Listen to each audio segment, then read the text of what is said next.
Wow. Thank you very much, Ruth. Thank you. That song is very easy to learn. Women's power. Superpower.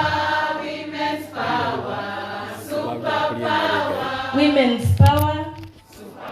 Superpower. It's an honor for me to be here today. My name, as introduced by the boss, is Barbie Kyagulanyi. Earlier in my husband's career, he gave me a nickname Barbie because of the entertainment industry. Either you have a nickname or a short name of your name, or one that sells, and one that can be associated with easily. So he called me Barbie. So many people don't know that its fullness is Barbara. So people call me Barbie Kyagulanyi. Almost social media is Barbie Kyagulanyi. Even when I go to some professional offices, they call me Barbie Kyagulanyi, and I have to remind them my name is Barbara. I am, most of all, a mother.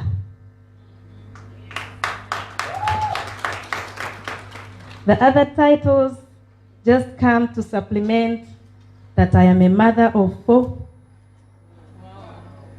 I have a 16-year-old. And we are blessed with 2 daughters and 2 sons. I bring greetings from Kampala, Uganda. Our people love you so much. They sent so much love. And they said that they wish they would thank you enough for standing with us, but they do not know how to thank you. So they said, when I come, I should improvise. In our place, when we are thanking people, we kneel down for them, and we say thank you. So, people back home, I improvise. That's the best I can do, because what you've been doing for us cannot be paid back in any way other than to promise that in case you need us, we shall also stand by you. I came with someone from Kampala. She is the Right Honorable Speaker of Kampala City Council. She is a very young woman. Her name is Zahara Mala Tuyirika. She is a child of a family of human rights defenders, a daughter of a man who lived in exile for close to 7 years because of speaking the truth and standing for the rights of those who could not speak. Growing up, she did not see much of her mother and dad because both parents had to run away from home, and she was raised by her big brother and her other relatives. When she grew up, she decided to come to the front line, and here she is, representing the people of Kampala and speaking for the women mostly. The position she holds is a big position, and it means a lot to the women in the People Power movement. Thank you, Zahara.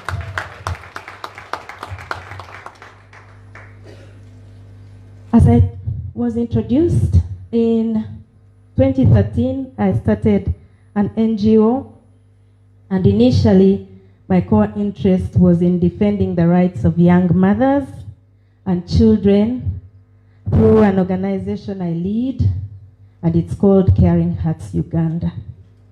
Through this organization, we have reached out to thousands in different parts of the country, rescuing child mothers from abusers distributing sanitary pads to girls from poor families, and teaching them how to make their own reusable sanitary pads. This helps them to go back to school and to be able to attend class oftenly and not to miss class because they are going through those 5 days of the month.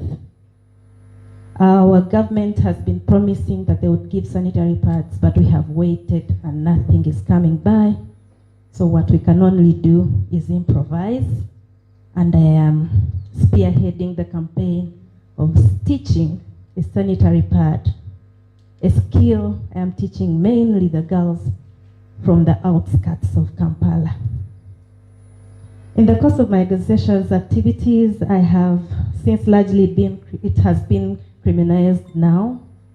2 months ago, when I tried to support a hospital that attends to hundreds of children who have been impregnated during COVID-19, during the lockdown of COVID-19, the police and military blocked us, and they were not shy to throw tear gas and fire bullets right in the middle of the hospital. That was just a few months ago. I have found myself in the middle of politics. I had met my husband 20 years ago. We lived a life of celebrities, just singing and talking about issues which other people fear to say through music. So I was happy being in the background until my husband was arrested about 3 years ago. So during that time, I had nothing to do but to bring out my face and speak. That's how I found myself being categorized as a human rights defender who comes out and speaks in the camera and doesn't just do the work. You know, we have very many categories of human rights defenders. Those who do the work behind closed doors, those who help with the law in case they have people who have issues and need justice, and those who are bold enough to come out and speak. So I had been doing my work behind doors then until I found myself at the front line. You people in Kenya started it. You started the Free Bobi Wine campaign. I saw it and I was like, wow, how can foreigners feel our pain more than us? You know, we tend not to realize that we are one. We tend not to realize that we are human beings and it's just the borders that separate us, but we have the same problems and they affect us equally. So at that time, I did not know that we are one until I saw the whole world come out to defend the rights of my husband, the right to free, to justice and the right to a hearing in court. If it was not for the noise you people made, he would still be rotting in jail right now. So then I chose to speak up. And during our movement, although the news cover us and the headlines seem to focus on him, myself and the children, the clampdown on human rights and freedoms actually affects so many other people in the country, and they never get to tell their stories. In our audience today,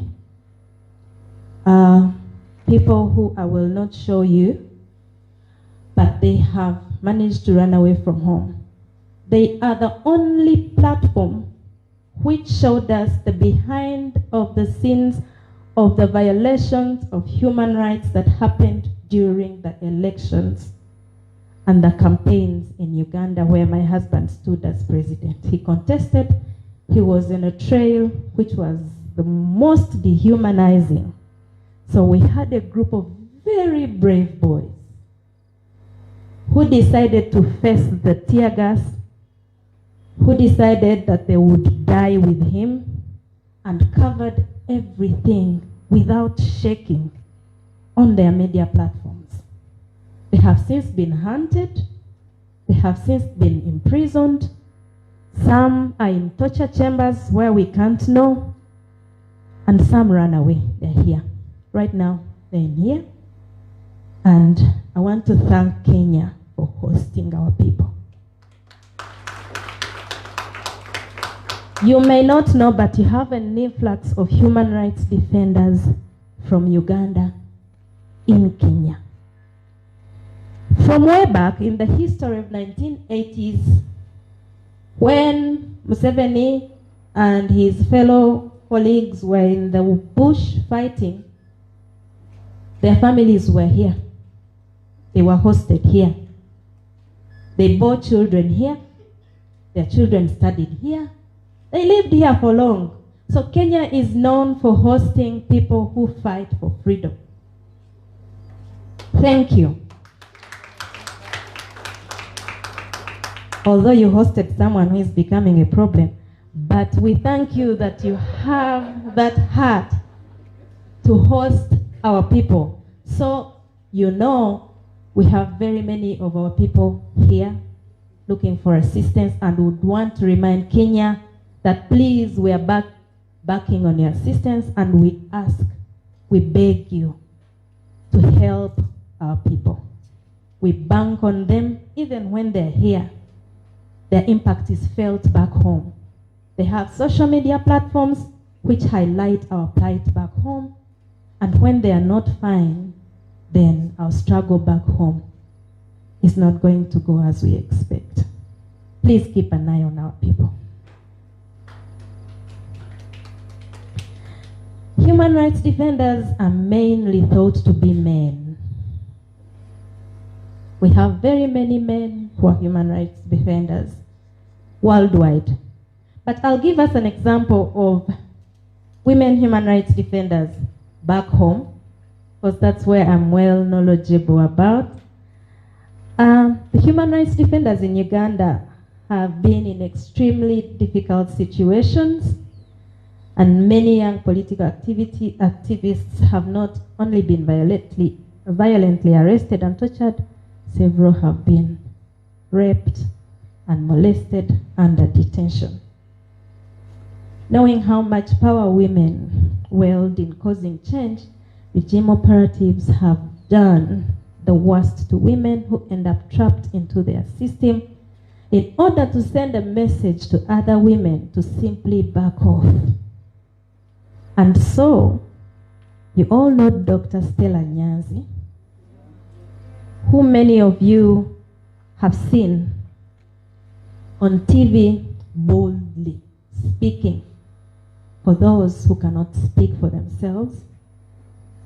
She is one of those many examples. She had to run away from the country some time back, and you hosted her. Thank you again. She has been arrested for speaking the truth, tortured, and kept for several months. Likewise, an activist called Nalongo Nana was violently arrested outside the police headquarters and treated in the most inappropriate and violent manner. As I speak, Olivia Lutaya, a young mother who has been under detention for 6 months now for no crime whatsoever, was picked from her house in the dead of the night for identifying with the People Power movement, and she was arrested in the most indignifying manner. Right now, she is detained and charged for possession of military weapons. Many mothers have been made to leave their families behind, and it's very sad, but we all know that those who love peace must learn to organize as effectively as those who love war. So, if you love peace, you must organize as well as those who love war, because we all know that the violators of human rights are those who have power. They have the guns, they have the authority, they have the media, they have all fronts to silence you. Yet, those are the custodians of the law. They are the ones who are supposed to be protecting us. I applaud you all, human rights defenders, who choose to weather the storm, who choose to stand and speak for those who cannot speak for themselves. I have special respect for you. You are like Moses. Moses had a line of Israelites behind him. He did not know how he was going to cross the Red Sea. But he said, I have this stick, and it will take me through the Red Sea. So human rights defenders are like Moses. You have the truth as the stick, and if you strike it in the Red Sea, it will create the way for you. So as you stand for human rights and as you defend those who cannot speak for themselves, please take the truth as that stick that Moses had. I'd like to thank you for the invite. Gloria, thank you very much, and team for taking very good care of me. I bring love from Mr. Kyagulanyi. I wish he would speak to you, but he said hi. Thank you. Thank you.